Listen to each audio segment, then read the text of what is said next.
between. Okay.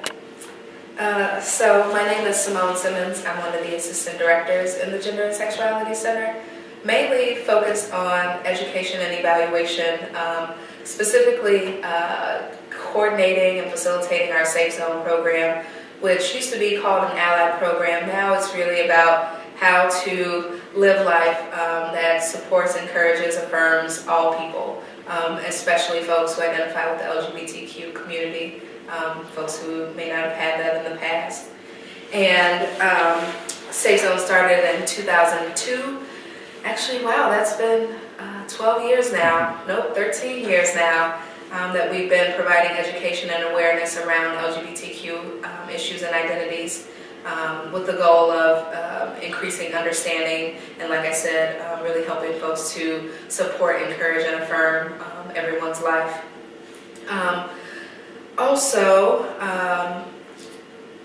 the role or mission of the Gender and Sexuality Center here at UIC is really to create safe spaces around campus for students who may identify as LGBTQ, and also provide programming and outreach to, again, affirm those identities and to help students to really come to some understandings around themselves and others, and to find space that they can truly be themselves and sort of matriculate through graduation. So we really help with academics, we help with social life, we help with sort of internal identity development, and really just help students, I would say, matriculate and with the express goal of graduation. And we have a big celebration, Lavender graduation, which is actually in a few weeks here, April 29th. We will have our 9th annual Lavender graduation. Again, it's a space for LGBTQA folks to come and celebrate their accomplishments, right? Because when we look at the research, it says that LGBTQ students are at higher risk for discrimination, for bias, and as a result may leave school early. And so we are here to make sure that that doesn't happen and to help them get through to graduation. And Lavender graduation is just a big old party where folks can really have a good time and celebrate their accomplishments. Some of the other things, excuse me, that we do are, we sort of meet students where they are. And so we have a new first year program called Queer Compass, where we catch students in the summer before they start UIC, and really just try to help them along the way, help them get acclimated to UIC, and also help them to connect around campus and to connect with those things that are important in that first year and things to consider and think about moving forward. We also do a lot of collaborations with the other Centers for Cultural Understanding and Social Change. So we're one of 6 centers, and we have a collaboration right now called the Heritage Garden, where we have undergraduate students who are interns, and they tend to the garden and also hold public programs to talk about, sustainability and eating from the earth. Yeah, I think that's all for the GSC and who we are and what we do. What's interesting is that we are celebrating 20 years of the center's existence.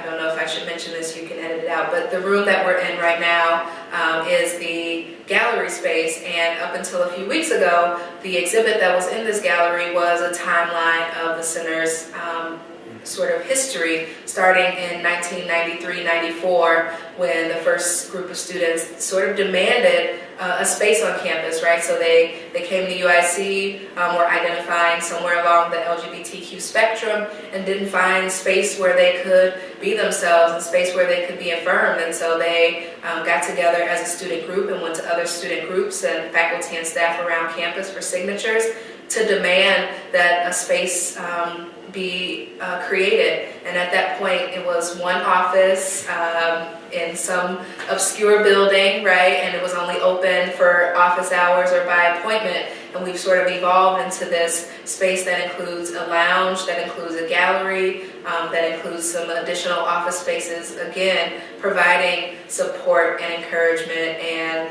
affirmation of LGBTQ folks and their identities, and really pushing forward what we all need to do at UIC in Chicago, in the world, to really affirm people's identities and to create safe spaces for us all to live, grow, and be happy.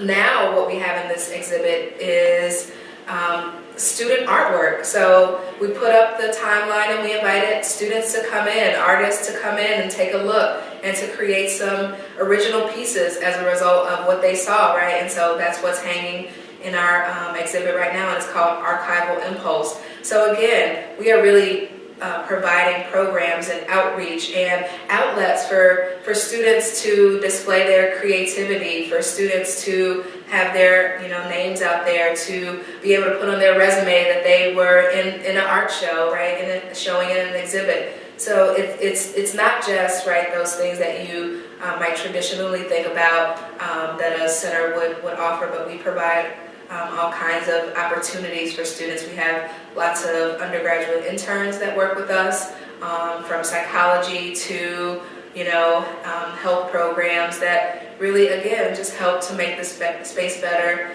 and also add to their credentials and their skills along the way. Some of the most sort of, I would say, important or recognized things that we've done in the last 20 years, one of those things being getting partner benefits on campus, right? So prior to the center's existence, there was no recognition of sort of same-sex partnerships and providing benefits for those partners. And folks from the center really advocated for that, and we finally achieved that, I would say in the mid-90s. I can't really remember the exact date. And then most recently, in 2013, we sort of got behind some students who wanted to pass a trans-inclusive healthcare policy. So now at UIC, for undergraduate and graduate students, if they go with the campus care, it covers trans-related hormones and some surgeries. Now we're still working out the kinks and really trying to figure out, what that looks like in implementation. But we have that policy in place, so now if students wanted to access that, they can access that. And so if you sort of go through our history and look at what we've done, you'll see that there have been moments and pockets of different groups who have, their voices have sort of risen to the top, and the priorities have been moved forward by certain groups. But along the way, it's always been around supporting and providing space and changing policy for LGBTQ identified students, faculty, and staff at UIC, but also in the Chicagoland area. We do a lot of outreach in Chicago as well, so it's not only for UIC connected folks. I would say that when I think about, right, 2015, wow, I can't believe it's 2015, and thinking about, right, some of the institutions and ways in which LGBTQ folks are engaging outside of the Gender and Sexuality Center and outside of UIC. When I think about transportation, right, there are some issues that sort of float to the top around LGBTQ folks and accessing public transportation, but they're not that different from the issues that LGBTQ folks face in other institutions or other public sectors, right? So facing bias and discrimination, right, when trying to access public transportation. Some of the things that students have shared with us are now that students get a venture card with their ID picture on it, and it helps them to access the CTA. For trans-identified students, sometimes those documents don't align, right? So maybe they took their picture several months ago or several years ago, and they have since started to change their physical appearance, right? And they get on the bus and are asked to show that ID that doesn't match how they present, right? And so now they're being asked to leave the bus because the bus driver doesn't believe that that's their identification, right? And so now, not only can they not access the bus now, but then they can't go to class, and then, right? So then it starts to impact not only their experience, but also their academics. Also, do they want to try getting on the bus again? I have a little quote that I actually pulled from a trans-identified person around, just being on the bus. This person being tired of people on public transit acting like they're a unicorn, right, and staring at them, or acting as if they're invisible. And I guess on this particular day, they felt invisible because folks were getting on the bus and just trying to walk through them, right? And I know that many people may have an experience of being stared at or feeling invisible, but it's heightened for folks who identify as LGBTQ, whether they are in a same-sex relationship and just trying to show affection, right, on the bus where we see lots of folks showing affection, or they are trans or gender non-conforming in some way, and they're not showing up the way folks are expecting them to show up, and so they're being stared at, or they're being ridiculed, or maybe someone is talking about them very loudly, right? And so again, these experiences of bias and discrimination, and just feeling like you're not a human when you're trying to access services that are supposed to be for everyone, right? There's another example of, excuse me, two men who were kissing on the bus, and the bus driver actually being the one to call them out and have them leave the bus, right? Again, trying to get to where they're going, trying to love their partner, right, in ways that we all want to love our partners in public, and being asked to leave a public facility because of that. Or the staff member who identified as LGB and was harassed at work and filed a suit, right? So again, public transportation isn't immune, just like other institutions and systems, isn't immune to, bias and discrimination towards folks who identify as LGBTQ, right? I think about my own experience every day when I am sort of waking up and thinking about what I'm going to wear, how I'm going to present, what that's going to be like when I go out into the world, right? So I'm thinking about on the street, but I'm also thinking about on the train and on the bus. Those are closed-in spaces. Sometimes there's not an opportunity to sort of remove yourself or get away, right? So that can present some anxiety and some uneasiness and some fear of what might happen while trying to just get to work. I just want to go to work, right? So I think that those are important things for us to think about as we're thinking about public accommodations and how folks are being treated and how folks are engaging with those systems.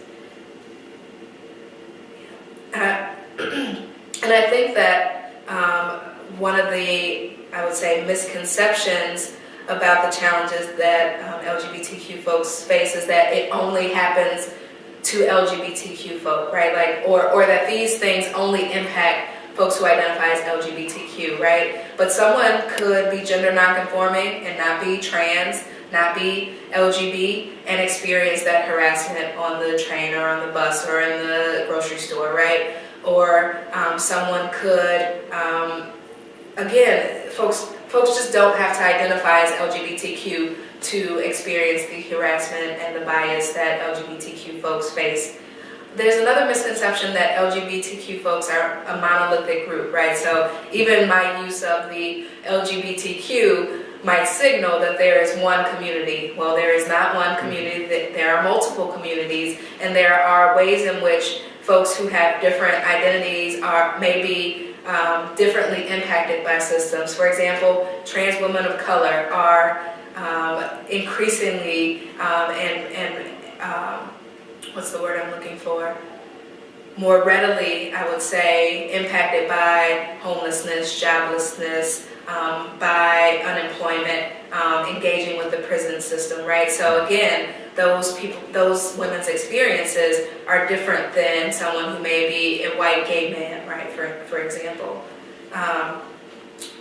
and I think that when we think about these systems and these institutions, we need to think about people like trans women of color, those folks who are most impacted by these systems, and think about, okay, if we put those people at the center and we constructed systems and institutions around, right, providing the most space and accommodations and access that we can for this group that is most impacted by the system, then that sort of trickles out and sort of includes more people than if we think about, you know, those folks who aren't as impacted and try to work around them, right? Like for as long as we can remember, white, able-bodied, heterosexual men have been the dominant group and the group that we sort of create systems around, right? And leave out so many people, right? And so if we center some other experiences, again, those folks that are most marginalized, what would that look like? How would that trickle out? How would that include more people? And I guess my concluding thoughts would be that transportation is but one system or institution that impacts LGBTQ folks in particular ways, and we need to really just think about all the ways in which the systems that we've created are marginalizing folks who identify as LGBTQ, and how can we every single day, what can you do every single day to make someone's life better, to make sure that a voice that is not at the table can be heard, to provide some kind of direction on a policy that is negatively impacting folks' lives. And think about, you know, what can I do today? What can I do tomorrow? What can I do every single day to make sure that no one has to experience bias and discrimination?